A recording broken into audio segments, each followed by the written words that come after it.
Hello, good evening and welcome. Here we have a Harley Benton Fusion 3, I think it's called, something like that, Fusion anyway. And yeah, it's a roasted thingy neck. I've forgotten what the spec said now, anyway. But it's a handsome looking guitar, and it's got stainless steels. It came with the Tusq nut, which I'll talk to you about in a minute, but it's got a Wilkinson 2-point tremolo, which works really well actually. Decent sounding Roswell pickups. Sorry, not very good view. We've got an adjuster down at the end here. We've got 24 frets, stainless steel.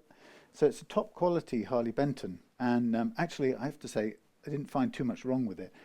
Now what I did find was that the frets were rough, so we're going to very lightly level for precision, final precision, and then we're going to polish them out. So it's a good looking critter, and this is one of two guitars that Tim's had sent to me directly from Thomann, and I'm going to do actually not that much work on these really, considering. Now we had, there was an agreement that Tim wanted one of my adjustable nuts, and I have actually attempted to put one on here and it just hasn't worked, so I've reverted to a fixed nut whilst painting the frets the requisite marker pen colour. The reason why it didn't work as far as the the nut went is that there are some nut slots that are just too shallow, and if they're too shallow they don't take to an adjustable nut, because they need every fraction of a millimetre available to, if I just get this zoomed out, to sit in the slot. Otherwise, the minute you put them up on any legs, they tilt forward, and this one was like that. So despite the kind of intention, I had to revert to a fixed one, and then we changed out the, what do you call them, these things, the string trees as well, for Tusq ones. So little adjustments. The original nut was in fact Tusq, which is a good improvement on these guitars. I had thought maybe it was that Good Stuff New Bone, but it turned out to be Tusq. So that's going back as a spare. Like I say, it wasn't a bad nut. It was too high. So what I've done is I've, by putting another one on, we've also regained, or we've got the right first fret action without, oh dear, I've lost my hellfire. I've lost my adjuster. Oh no, there it is. Yeah, we've got the right first fret action without, what's the word? Without cutting into the slots. That's what I'm trying to say. Anyway, I had a comment on a video, last video I put up, which was a bit of a discombobulated video, but the comment, let me just check this by the way. I think I adjusted the truss rod previously on this, but we'll double check. Yeah, I did. I put a tiny bit of relief in with the adjuster. Yeah, so a comment was that I was just mumbling away and talking nonsense, and I guess I was, because the guitar was throwing me little curved balls all the way, and it was just annoying the hell out of me. It should have been a completely straightforward thing, but it was for some reason it was just every damn thing I was doing, I had to go around the houses. Anyway, so I guess I ended up mumbling, so they were quite right, but it did get me thinking about just this. You know, I get some criticism for, what the hell rubbish are you talking about? And it's very difficult, you know, the format of videos that I do is not going to change, because for one of the simplest reasons is I'm not aiming for income creation from ad revenue on YouTube, so I don't treat these videos like other people treat videos, as in you know, making exciting, watchable, short, zippy things. So that isn't how I'm doing it. So it means I can't afford to spend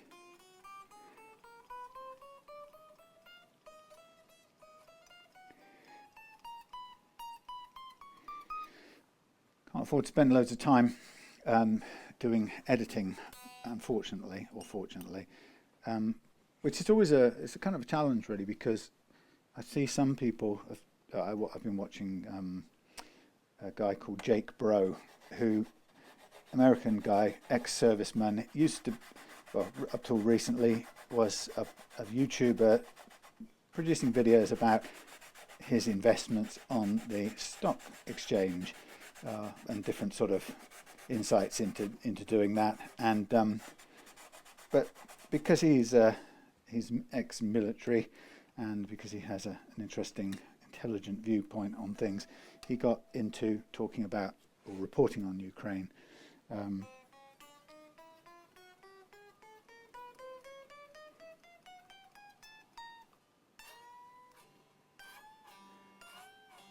Yeah, got into talking about Ukraine, and actually did very well and got a ton more views really. I think his typical investing videos were getting something like 10,000 views each, and his Ukraine videos were getting 400,000 views each. So it was a massive difference, and of course he now has realised that he's making a good income out of YouTube with that kind of viewership, and you know, he's got a lot of things going for him, including his sort of previous military experience, so that he's not a bad voice to be hearing in terms of, you know, analysing what's going on. So feels quite a trustworthy guy, and he's got a good sense of humour, and he's very pro-Ukraine and so on and so forth. So he's got a lot on his side, and so he's obviously got to the end of 6 months of this war and discovered that not only is he making a ton more money from his Ukraine videos, or the war videos, but he's also kind of reviewing his performance on the stock market, and actually, you know, I think he's very honest, and he basically points out that he made some bad investment decisions and lost a load of money. So quite understandably, he's decided to stop wasting or risking his money on that, and instead go for a dead cert, which is making videos like or about Ukraine, or very much like the ones about Ukraine. So, and who could fault him? You know, we've all only got so much time in our lives. Anyway, but you know, the thing about Jake is that he is, I was going to say typical, I don't mean that in any bad way, but he's your archetypal good YouTuber, really good YouTuber, in that he produces good content, it's edited, it's kind of built around a can't lose type of subject of the war in Ukraine. You just go through the news every day, find the right interesting stuff, present it in a unique and personal way.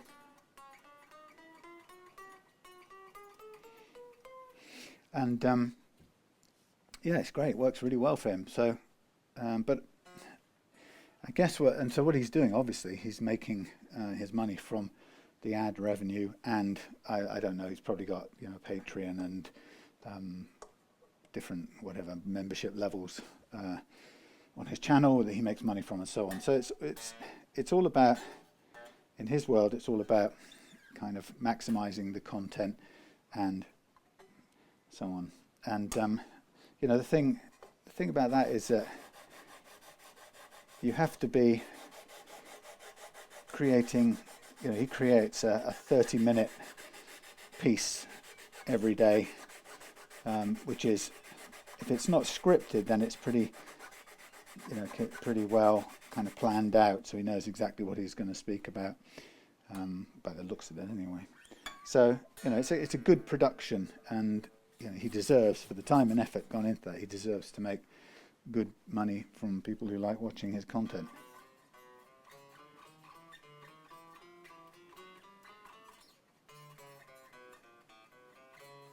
little tiny bit of zzz down there.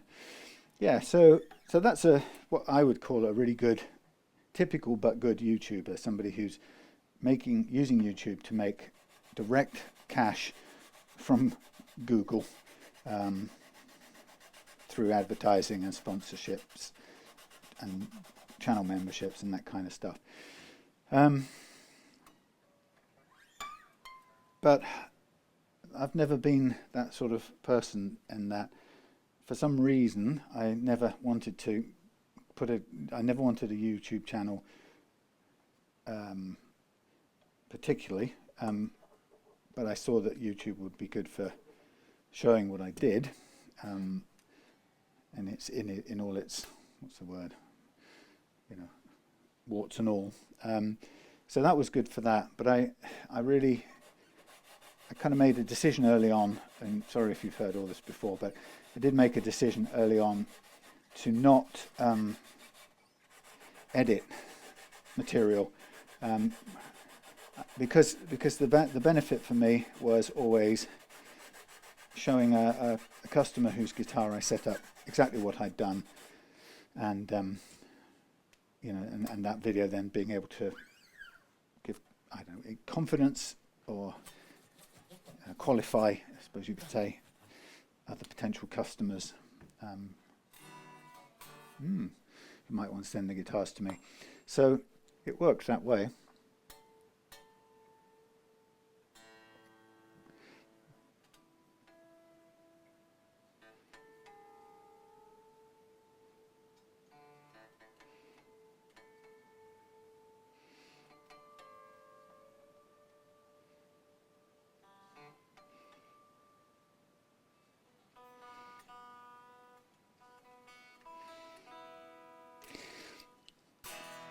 Yeah, it works that way. So I never really went beyond that to try and make the videos I do achieve anything else. And I think part of the worry I always had, and I think part of me thinks Jake should have, and he probably does to some extent. That's my thumb catching that. My worry was always that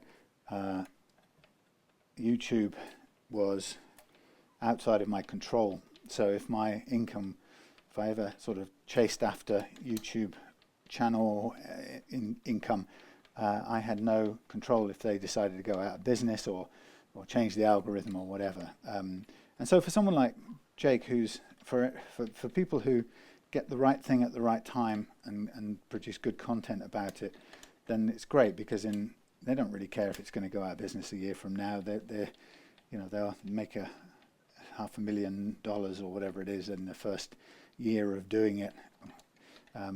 Strike it lucky, and maybe that will disappear when Google goes bust or changes and gets bought out or does something else.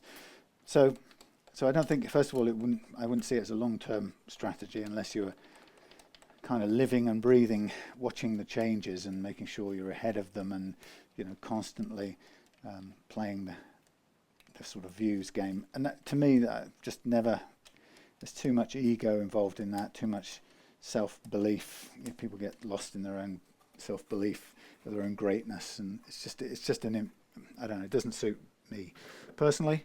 And also, like I said, I prefer to be making or setting up guitars, not really sitting at home editing video or spending money on expensive cameras,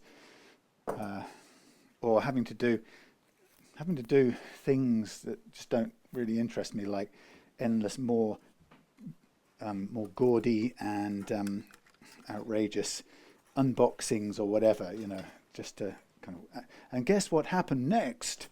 You won't believe what happened next type of advertising. So, wow. Are you kidding me? Look at this. Sorry, Tim. Just a little thought here. Come on.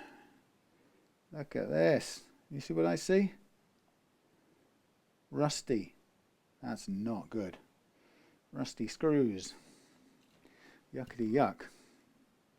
Anyway, yeah, so what was I saying? Oh well, whatever. Out of control, not in control of what the thing does. So it's, yeah, I don't want to spend time, I don't want to spend all my days hunched over a screen. I spend plenty enough time doing that, but you know, I used to make video films for a while, and you know, I like the creative part of filmmaking, documentary type making. I love that. It's a great format, a great medium, but it's still, you still can't change the fact that at the end of the day you are still hunched. Wow, that's just really weird. Why is that so rusty? Is this wood inherently soaked? That's just weird, isn't it?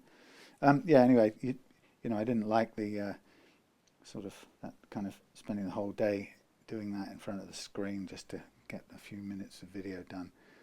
Anyhow, look, you can see these holes have all rusted the loofahs, them things, which is a bit of an odd thing to see on a guitar like this. I don't think there's any special claim for it saying sea hardened timber, or I mean, I know it's roasted maple on the neck or something, but that shouldn't account for very rusty screws. I mean, they're surface rust. They're not breaking in half rust, but they're not great, and I don't really see a good reason for it, Toman. So that's a little interesting thing. I wonder if the double cut, the other one of Tim's guitars, has a similar affliction. So look, I'll probably replace those with new ones. I'm hoping that that this wood is dry. I mean, there's no reason why it shouldn't be, but it's definitely grown some rust in there, and there's no particular reason why it should do that. It's funny. Anyhow, yeah. So the kind of the whole thing about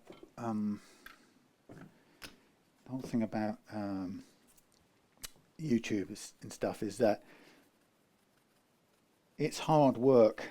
It's a actually, put it another way, it's a full-time job trying to make money out of YouTube. That's my view, and it's not really something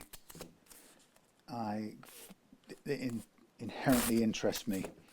I'm going to put the tape on first, then I'm going to recrown the frets. Yeah, so it doesn't really interest me to just be chasing likes all day long. You know, somebody could say, well, you never know. You know, if you got 500,000 views per video, if you did what it took to get that, then, you know, wouldn't you like $10,000 a month in your bank account? And of course, that would be quite appealing. The question is, you know, I look at the guys who are trying to do that, and I have to say, I don't really like any of their stuff. I wouldn't watch it. In fact, I don't watch it in my spare time. I watch almost anything but Trogley and people like that. No offense, you know, I'm sure they've got lots of people who enjoy it, and that's absolutely cool. But I don't get anything from it really. So I don't watch it. I watch people sailing and other weird and wonderful things. So I'm going to need to cut some more paper at some point, because I need very thin pieces for this, because it's the 24 fretter. Yeah, so, you know, who knows? It's not my thing really. And I don't think that a sort of, you know, you have to kind of look and say, how do you get to have that, not viral isn't the word, but, you know, that extremely successful cash generating YouTube channel. And there's only really two things that come to mind. Is either you happen to be there doing the right subject material, the right content at the right time, and you happen to be funny, entertaining, lovable, or whatever it is that, you know, makes people popular. And that's, if you are those things, then you kind of you do well. Or probably clean that with the Coleman's. You know, it's either that or you set out to do it deliberately, in which case you're sort of consciously playing the game of YouTube revenue success, which, from what I've seen of it, is a grotesque game that I don't want to be part of. You know, and some of the worst things I've ever seen on YouTube come from that cynical and deliberate obsession to make money above all else. And you know, some of those weirdest things aimed at kids. The what was it? God, I can't even remember what the names were.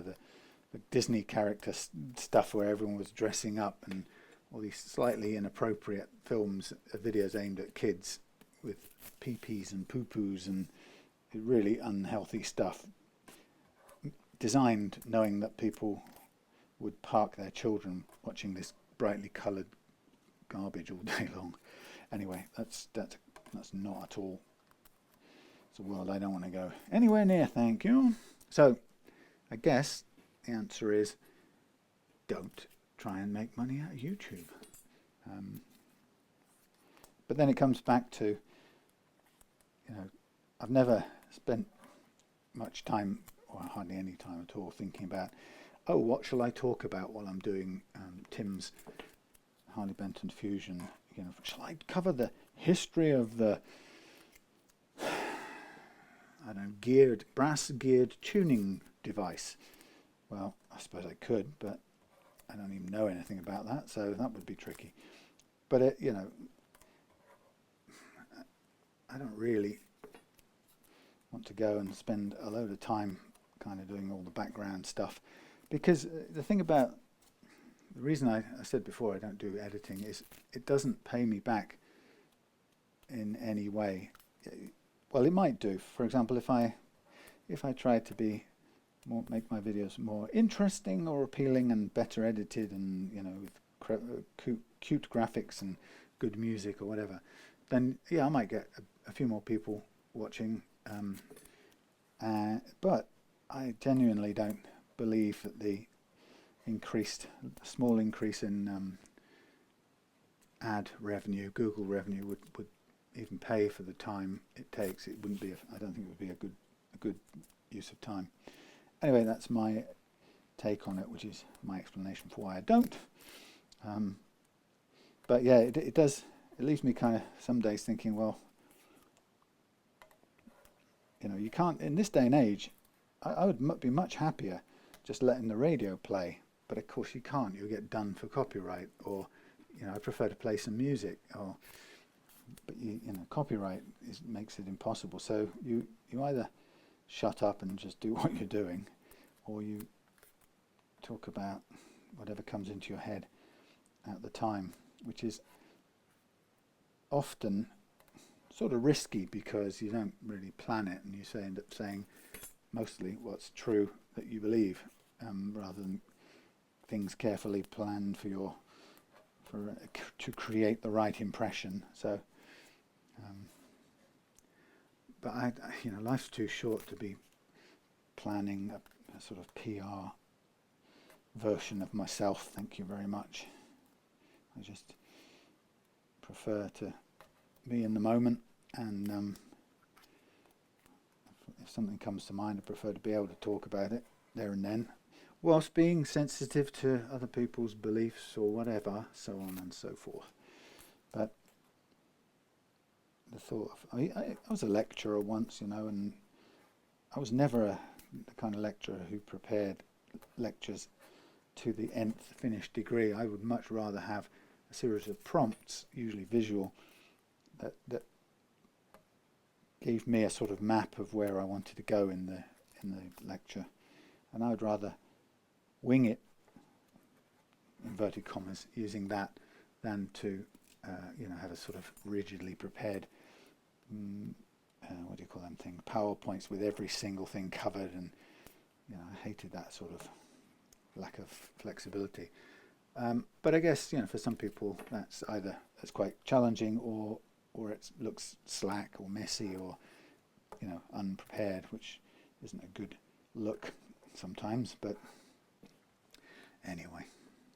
So you got me as I is with my rambling, mumbling, stumbling, whatever the accusations are, partly because this microphone's here and it's not that close to me, really, and although I am in my own workshop and I could shout as loud as I like 24 hours a day, actually when you're doing something and concentrating on someone's guitar, actually you don't really feel like shouting, if that's all right with you. I just feel like getting this done as best I can, which, as you saw from the last video, which nothing went according to plan really, and a bit like the nut on this, you know, just getting that done can be a big enough achievement. There's no, you know, even an easy day isn't an easy day sometimes. Anyhow, look at that, I've used up every scrap of my masking tape for once. I almost never do, I almost always throw some away. Anyway, so yeah, I guess I will just carry on rabbiting on, whilst trying to keep it loud enough that you can hear it. But then if I do it too loud, occasionally I have to go and tell you to adjust your volume, because otherwise I frighten you to death with my shouting. But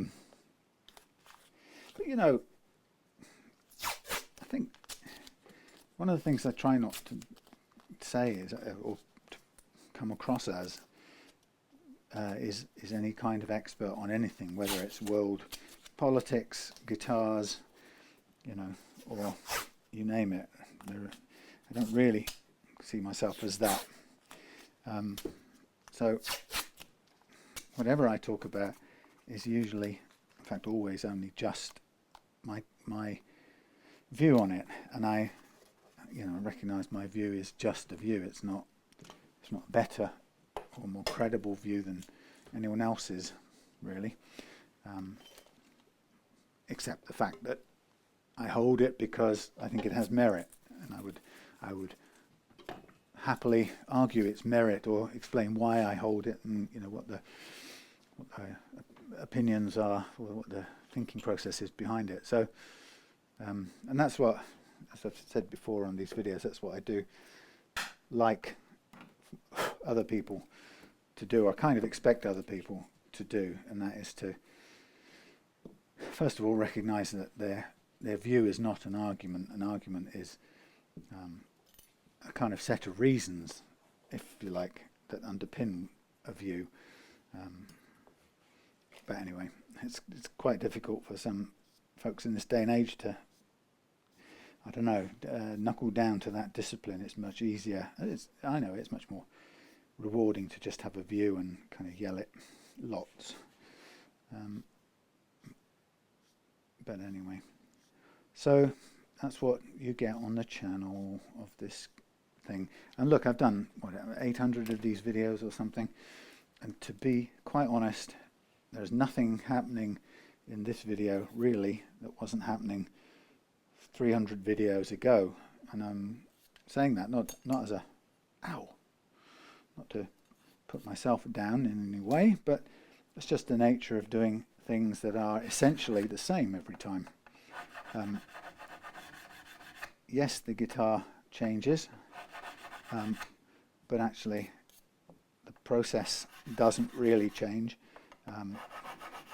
So, you know, there's not a lot of new wonderful things happening in this channel, but I hope that the videos of people's guitars being worked on is at least interesting enough for a bit. Yes, you could edit them down and make them shorter and snappier, but as I say, it would add hours of work to my day, which I'd rather be doing other things with. So these are stainless steel frets. So pound for pound, the what am I talking about? The sandpaper on the leveling beam works very well on stainless steel. It cuts it a little bit slower than regular nickel, copper nickel alloy stuff, that the normal fret material, but it isn't massively noticeable, I have to say. Some luthiers talk about, oh, my stainless steel takes forever to work.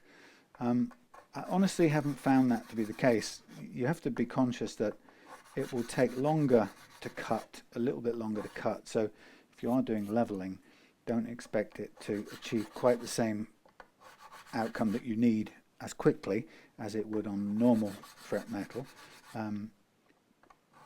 But as far as doing something like this, which is recrowning the frets to make sure that they're the right shape, it's actually pretty rapid.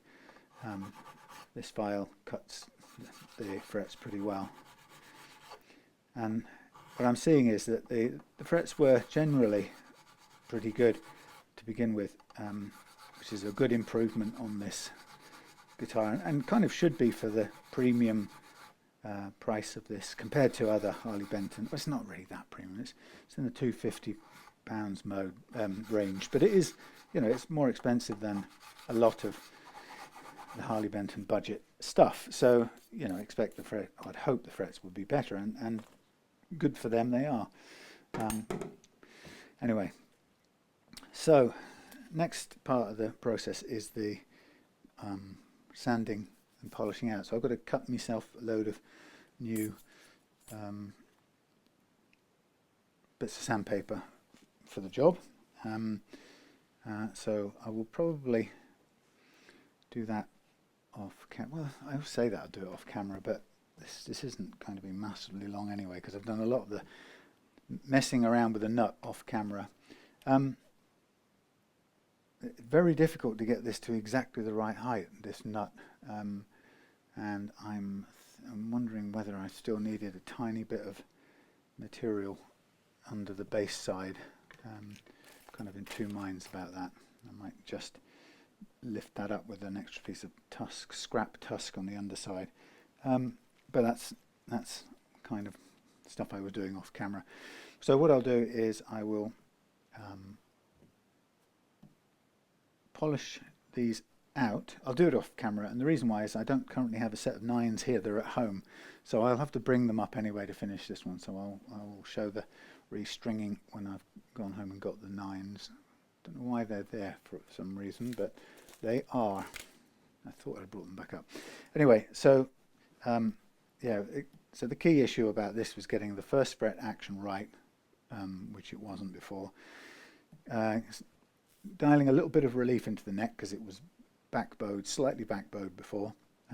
Leveling out the frets just to take care of any high spots, but mainly to give them a good polish out so that they're nice and smooth, which they weren't because I've got 180 here. I don't want to use. Do I want to use 180 in this process? We've got 150. Actually, I ought to. It's a new addition to the staging. So I'm going to go 180, 400. Stand on that. 600. 1000. I just bought new supplies of all these sandpapers, and 1500. So I've added now. I'm adding in a stage to this, the 180. Now the reason I'm doing that is because the crowning file I use, I'm pretty sure is a 150. It's so long ago that I bought it. I actually now don't know, but I'm sure it's a 150 grit. Now that means I really do need something to. I was going from 150 originally to 600. Well, I thought it was 300, and I was going to 600. And I would find that I would still get some, I'd get it nice and smooth, but there would still be some kind of scratches visible, very, very fine scratches. So I then added in 400 into the mix. So I went from what I thought was 300 on the file to 400, then to 600, then to 1000, then to 1500. But I have a feeling that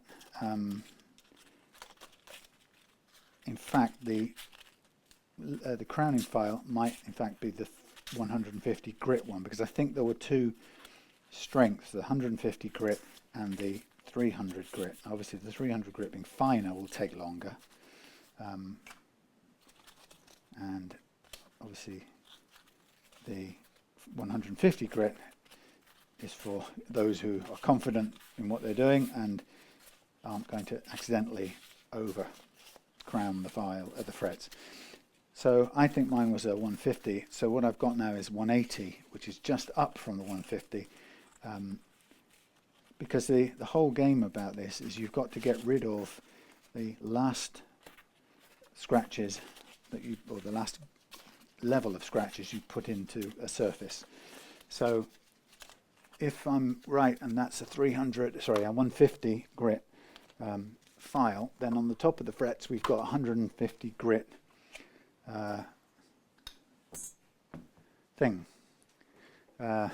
stuff. Now let me just see a minute. We've got 180 there. What have we got? We've got 400. We've got 240. So we could either do 180 and then what we're going to 400. So we do 180, 400. So it's about 200. Or I've got 240, which I could do as well. And I was doing that before, but let's try this one because it's stainless. Let's try this one on the 180.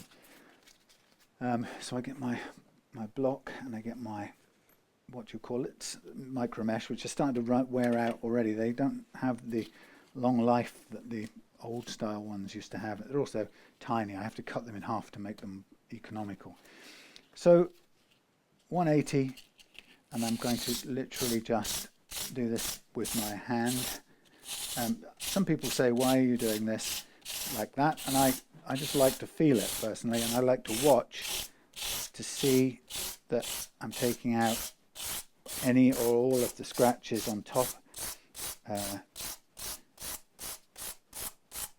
or leveling out all of the scratches on top of the fret. And I'm not pressing very hard, I'm just making sure I go down all of the frets here in a fairly equal amount to each other. And then that's off to one side. And then after that, I will switch to the block. Now it's got building up quite a bit of dust as always, so it doesn't hurt to have the brush handy and just sort of tip the dust off onto the ground. And then I'm going to run across this. So 180.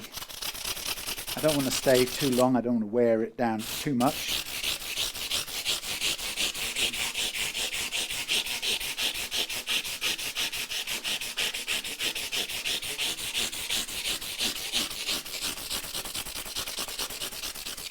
Of course, with any such thing, staying too long in one spot could wear things out, so you don't want to do that. So this jump now from 180 to 400 is quite a big jump. I could put a 240 in there, so you know it might be that I take a piece of this, but I don't want to end up putting one different grade in for every step of the way. We could be here forever with loads of different grades.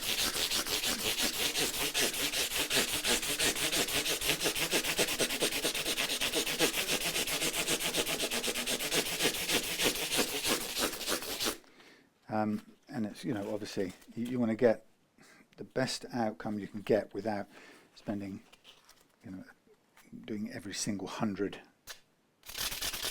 grade, without too many stages is what I'm trying to say.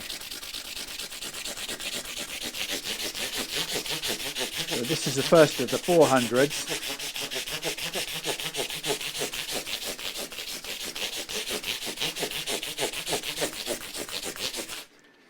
And again, I had a little moth. Again, that's, it's quite a lot of paper and not all of it gets used, but it's just about as small as I can do it effectively.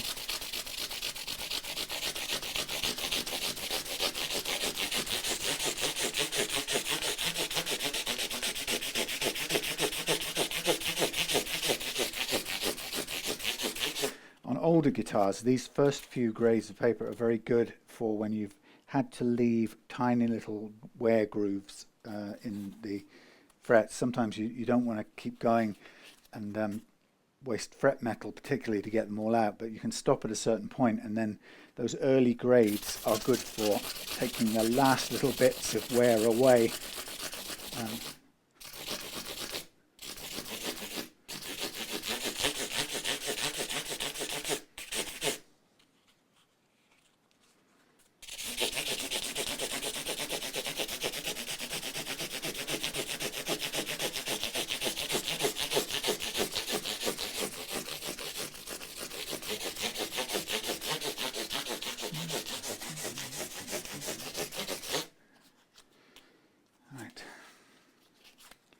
So 600, second of the two 600s.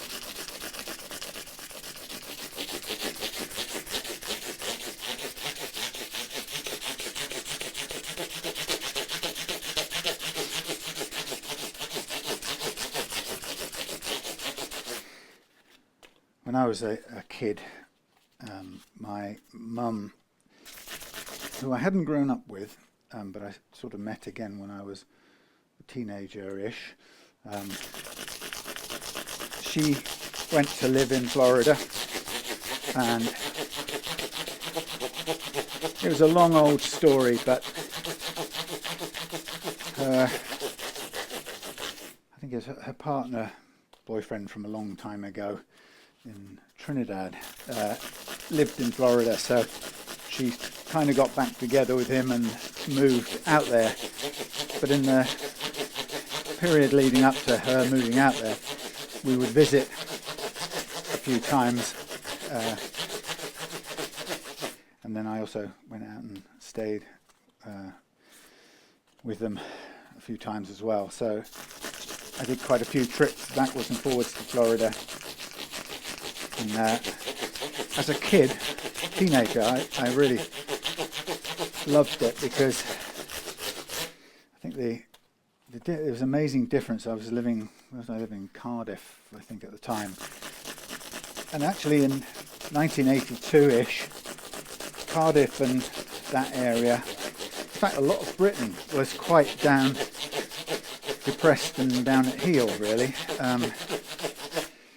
So by comparison, going across to Florida with the absolutely gorgeous temperature, I mean too hot in some ways, but gorgeous temperature, the sort of everything's possible American lifestyle dream, and at the age of 19 or something, that kind of made a big impression on me.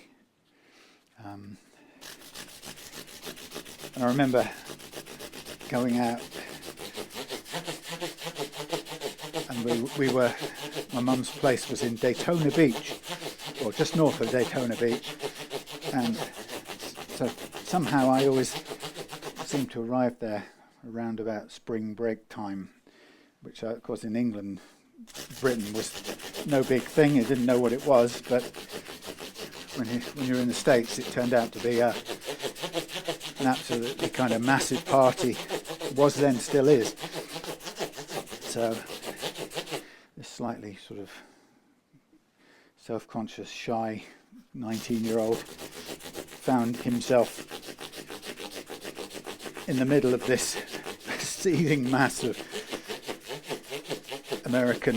young Americans going crazy, which was quite entertaining. So I've had a couple of guitar customers from Florida, and so I always have a kind of fond memory of my time there. Funnily enough, my sensibilities have changed, and I haven't really had the urge to go back.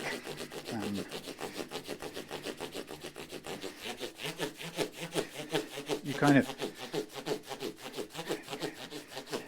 go through a phase, I suppose, sometimes that, things that you liked when you were 20 grow out of or away from. So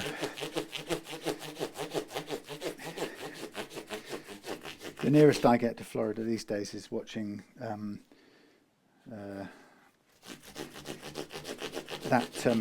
what's it called? Oh God, forgotten now. Where there's an inlet with a sandbar. It's down south of Miami Beach, I think it is. I forgot what it's called anyway, but they have cameras there and video all these expensive boats, power boats mostly, coming in through the across the sandbar, and quite often coming unstuck in the waves, which is always great to watch. But it's a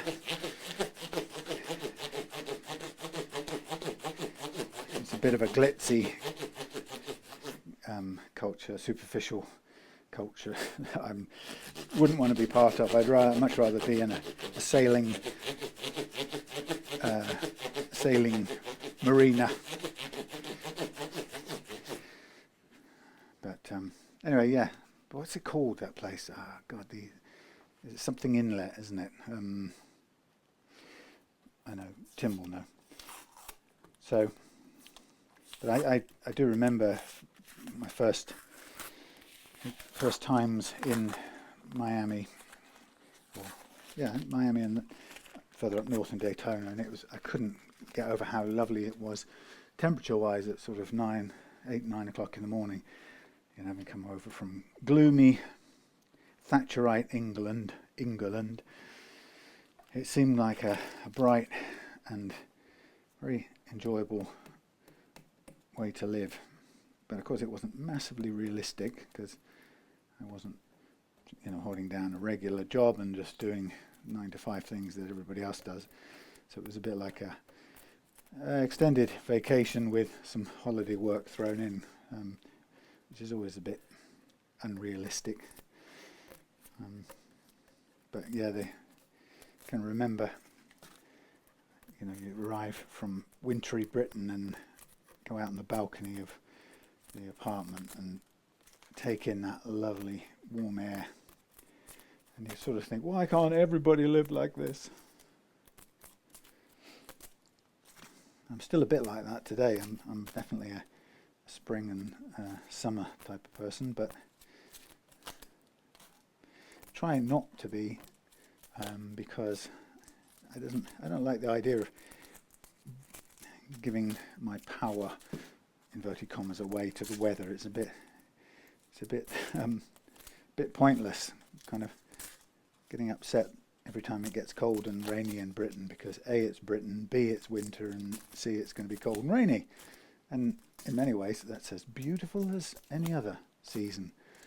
And I have to say, when I've been in the tropics and stuff, it doesn't take too long before I find myself missing the where's my stuff cleaner? Missing the seasons. When you find yourself pretty much in one temperature for months and months and months, and then you really do miss a sort of burst of cold air or a frosty morning. Maybe you don't if you've always lived more in the tropics, but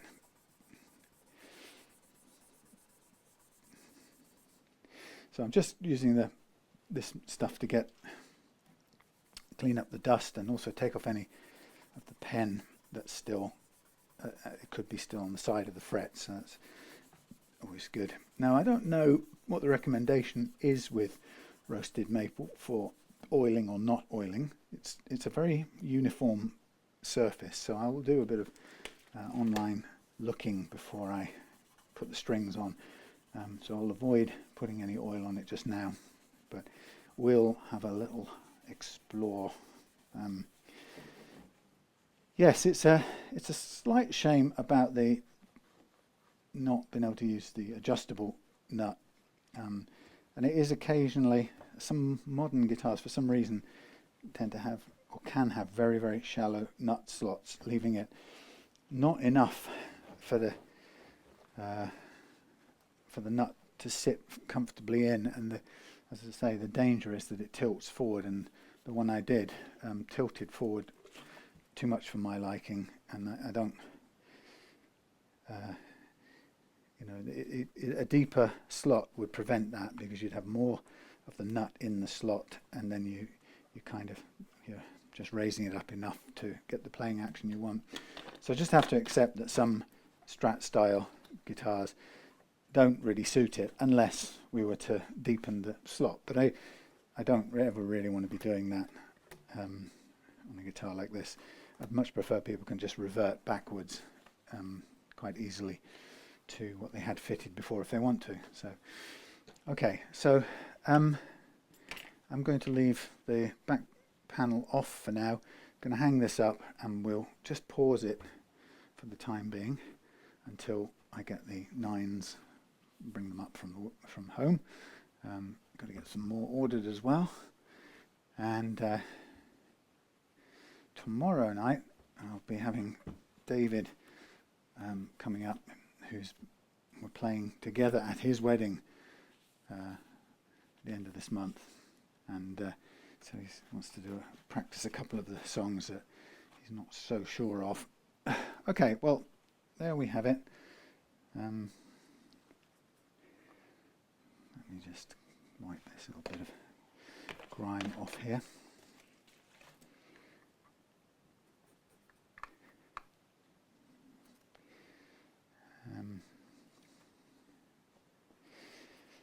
Yeah, so pretty much having leveled and polished, recrowned and polished the frets, the only remaining thing, this thing is, it's like it's been played before, and it's certainly not in the playing I've done. It's got some scratches. I've barely touched it, but maybe that's been played in the world of testing. I don't know. But you know, there are little surprises like those rusty screws. I mean, who would have thought that? Okay, so I'm going to hang that up now, and we will come back to it for the next bit of the video. Nice. Hang up. Come and have a quick look before it's time to switch off and go. Pretty looking thing, eh?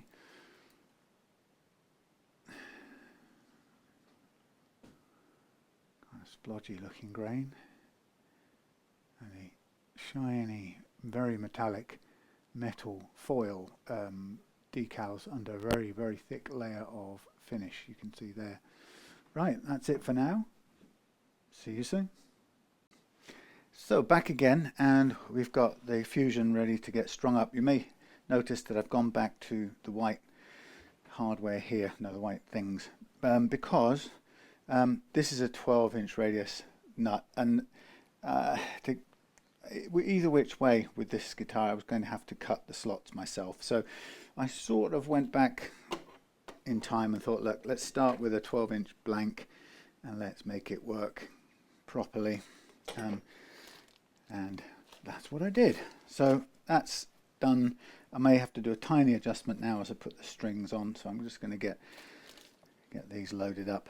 You won't probably see it very well from that end. So so it's been an interesting couple of days in the Reloved world. I put out a message on the Facebook thing the other day asking people for any sort of question and answers that they might have, things I could talk about or discuss generally while doing setups. That was my first thought, and I got about 10 or 12 really good sort of ideas and questions back in very short order. So I've got this printed out sheet of things back at home, but loads of good suggestions, good questions.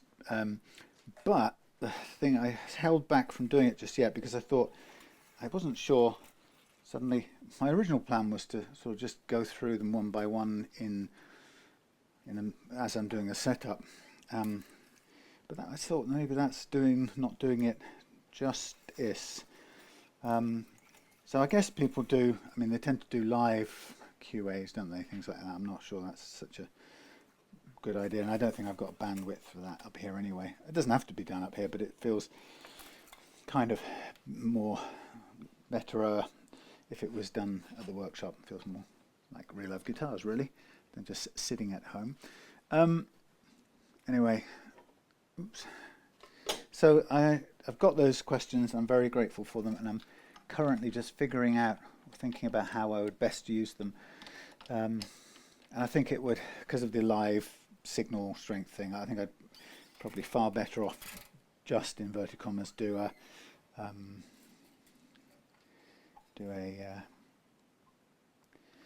recording.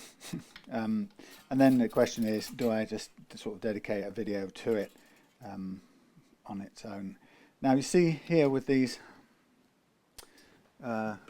the locking tuners, one of the strings I put on a spare string a minute ago to just test the alignment, no, test the nut height I think it was. Anyway, and it broke as soon as I started to undo it. It broke because of the locking tuners. So, you know, you've heard me probably say, I don't know Tim if you've heard me say, I'm not a fan of locking tuners. So you'll probably notice that I'm putting quite a lot of wrap relative, not as much as without, but 3/4 of a string length I'm putting on here, because I want the tuner to take the weight of this, not the, I don't want to have to crush the string so hard, because it's just, I think it's counterproductive. It just breaks, it half breaks the string, and then as soon as you happen to undo the string for any reason or slack it off, you're in danger of it breaking. Anyway, yeah, so that aside, yeah, I think I'll kind of figure out the best way to do the Q&As, and maybe it is just, maybe it's something like one subject per video. But the thing is about the Q&As, I realized that I probably did want to have maybe be worth doing a tiny bit of preparation. I know it doesn't sound like me, but since people go to the trouble and have sent in suggestions, then it'd be nice to kind of, even if it's you know, that I prepare a couple of images that I can show, maybe, you know, I don't know, what's, I could hold up the phone and show the image or something, whatever, but you know, something that I could show to illustrate what I'm talking about. So that might take a little bit of just lining a few things up, but they're all good questions. One of them, for example, was you know, a question about, is a good parts caster better than a good off-the-shelf Squire or Fender? And that's a really difficult question to answer in one go, and of course it's all totally subjective, so there's no definitive answer to it, and people will disagree with it.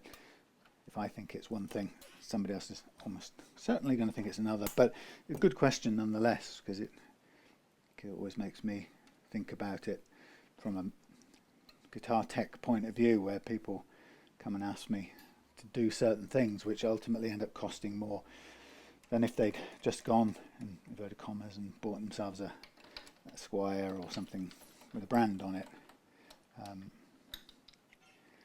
So anyway, so there's some good questions there. I will get my head round how to do them, or how to best talk about them, how to do them justice. So this is quite a nice height for everything now, but what I'll do is I'm just going to take this up in tension. I'm just going to check the height of the slots. They're really good on the top strings. I suppose I ought to put it in roughly in tune. Down.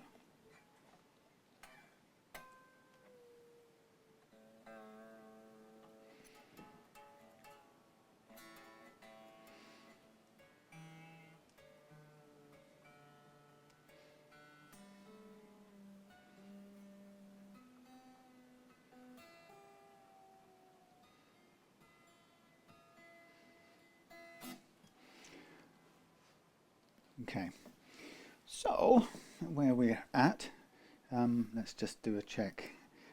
Now, I have a few different approaches to doing nut slots, and these Hosco files that I've used a few times are quite tricky insofar as they're very easy to overcut very quickly if you're doing very precise action settings, which is what I'm doing. So we have to be extremely careful in the using. So we're on the 17 there.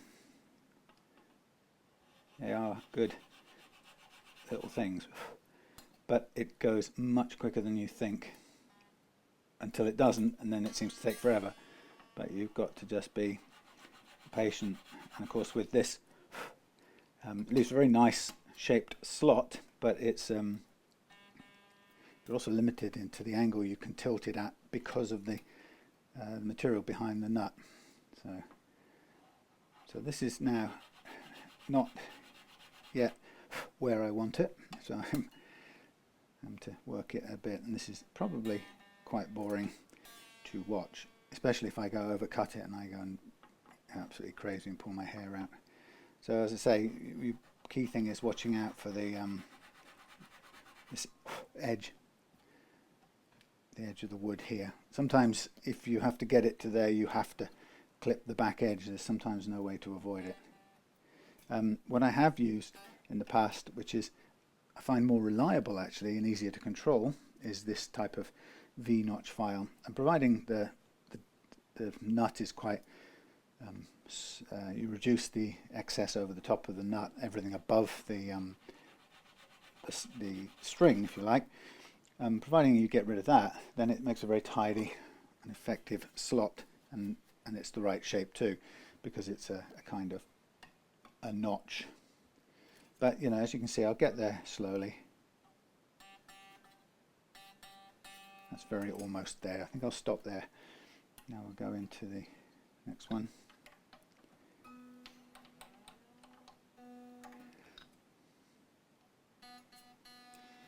And we go to the what one are we going to? 13. Always got to get the right one the right way up.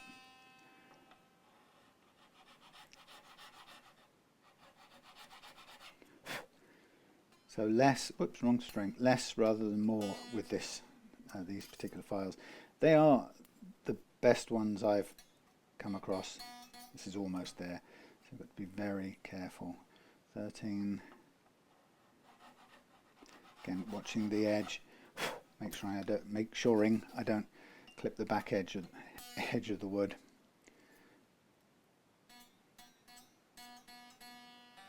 That's about. It's just a tiny fraction above that one. What are we on? 13. Yeah, the I've had quite a few different sets of files, and I spent a lot of money on those Japanese Hiroshima files, very thin, bendy ones. Anyway, the point about them was they were the ones I thought you had to have, so I went and bought them in good faith. And they turned out to be, first of all, a little bit too bendy for my liking, and after that, we're almost on the mark here. After that, so they kind of deformed a little bit quite quickly, and the other thing is that because they were straight-sided, they were kind of a bit like a larger version of these, just same thickness all the way. They cut a straight-walled slot, which sounds good in terms of, yes, it's the perfect shape, but it was far more likely to grab hold of the string and choke it or arrest it or cause friction. So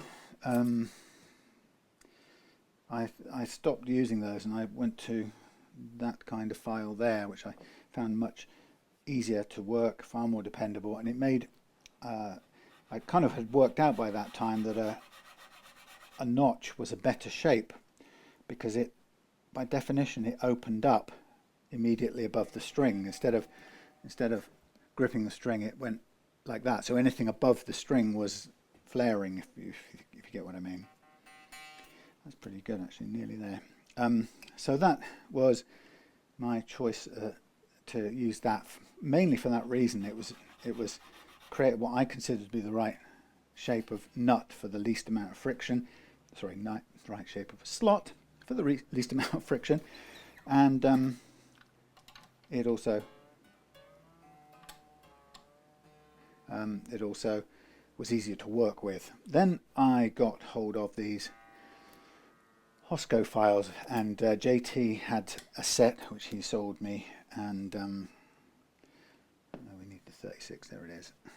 Yeah, so I bought some off him and I gave them a go, and I think realistically, I think the first few attempts I did with them, I messed up quite royally, because they didn't seem to cut at all for a while. Spot on. And then when they did, they went too quickly, and I was suddenly below the line, which was no good. Anyway, but with time, you just get used to how you need to use them and how careful you need to be in using them. So, but what I do like about these Hosco ones is they make a nice shape. Now that is still a bit higher than my 0.3, so I will continue a little bit. What you do find is that as the it's kind of normal for doing nut slots, is as you get onto the wider string slots, they get harder to cut, so they take longer, and it sort of it can be can lure you into accidentally going too far because you end up pressing too hard. Okay, I'm just going to go back and tweak these. That's my usual thing, is that I kind of wimp out a bit early. 26. Anyway, yeah, so it's not often that I end up doing manual slot cutting, and I wouldn't do it normally on this, except for this slot is too shallow for the adjustable nut, as I found out.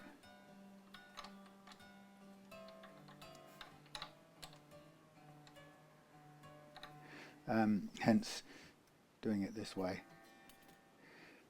So now we're on the 36.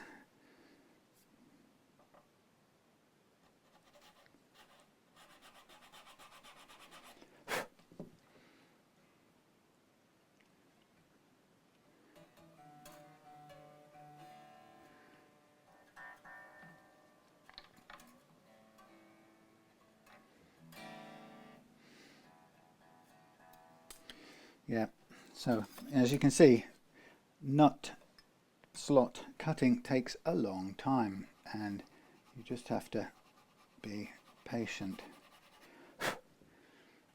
And of course, if you get it wrong, you're under the mark, and you're back to square one. I think that will do me. So, okay, so that's my first fret action set. Technically, if I wanted to, I could go back over this nut and take down a little bit more material off the top, but it feels and looks fine, so I don't think it needs that to happen, but it is something we can do. Now what I'm going to do now is stretch the strings. So first of all, tune.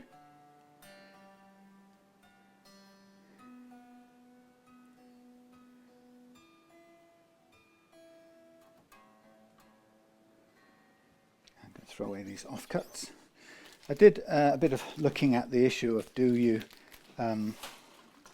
is it advisable to oil your roasted maple, and I got the feeling that the general consensus on it was not, that it doesn't need it. Sorry for the view, not good. Doesn't need it.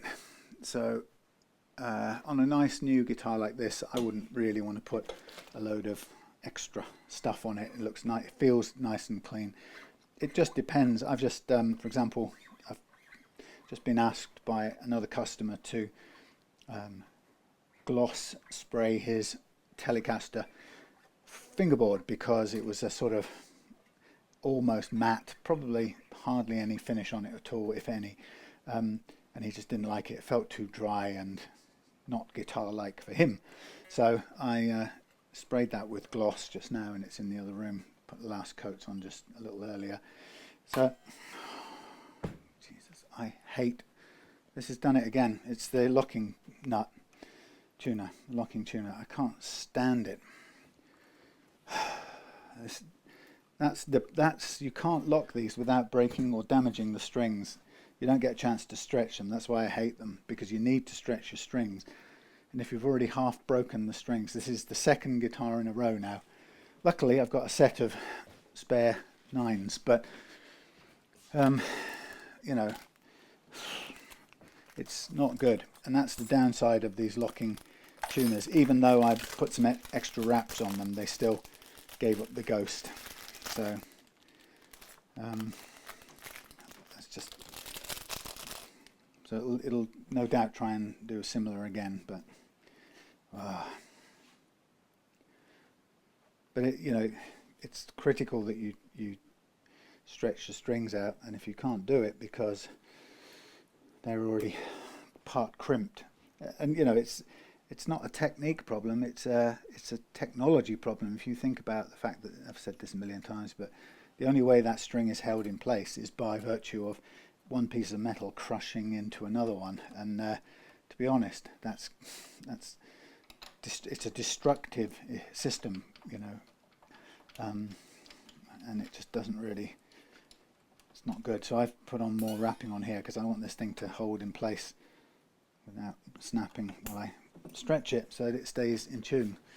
And I have to say, on guitars without locking tuners, I never have the problem with the strings breaking when I'm stretching. So let's say we did our first stretch. Let's check the tuning.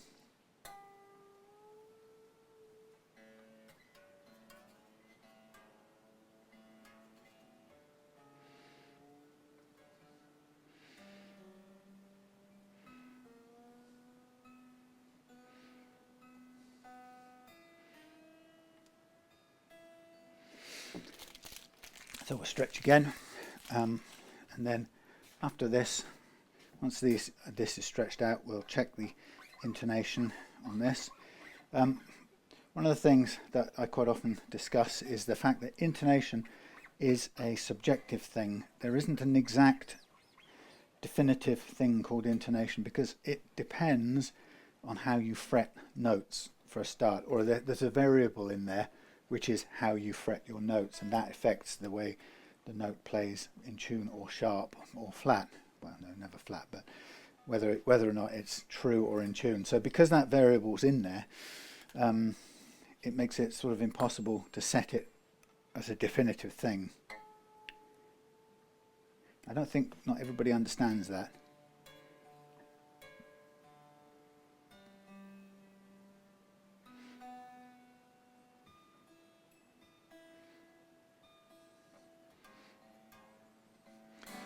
So I often point out to people that you know, with intonation, I may set it intonated as per my fretting style, but it may well turn out that when they come to do it, it's a very different thing, and they find it looks out, and it looks out because they have a different fretting pressure than I do. So, and the thing is, you have to be prepared to really adjust it back for your fretting pressure, which seems a bit kind of disappointing if you're paying somebody to set your intonation, etc.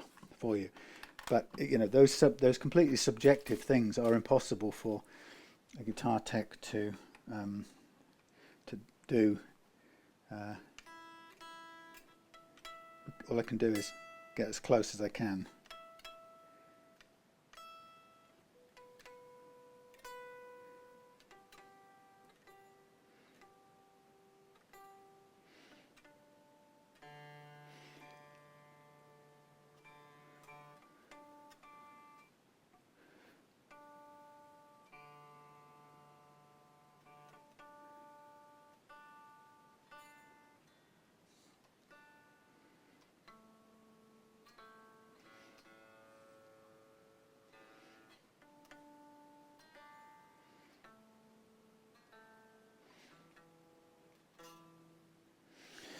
That's good. That's ready set for an average grip like mine, so happy with that.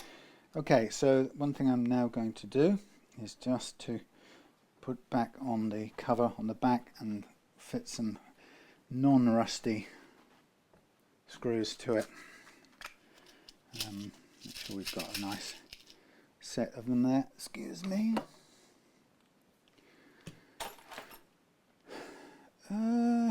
That's interesting. Oh, you know what that is? That's all the that's pretty filthy. That is the shielding paint that's kind of come off and stuck to the underside of this plate. There's no reason why it would really do that unless it was painted on, but it hasn't been. It looks like it's, I don't know what happened.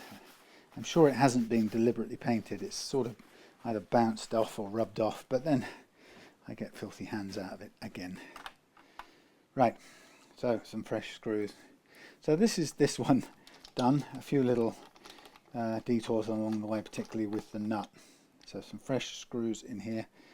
I had a bit of chat with a few people about the timber, which has a funny nayato or something, and I wondered if this was just dust on the things. This is actually bona fide rust.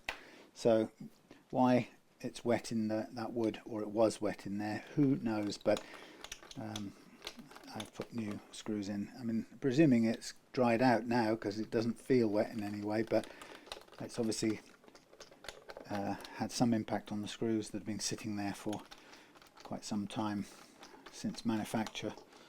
It's funny that, really, you don't know what the story behind it is. Okay, so that's some fresh screws. I'll send the originals back with the original nut and stuff, or I'll hand them over to Tim when he arrives here. So I've been doing a bit of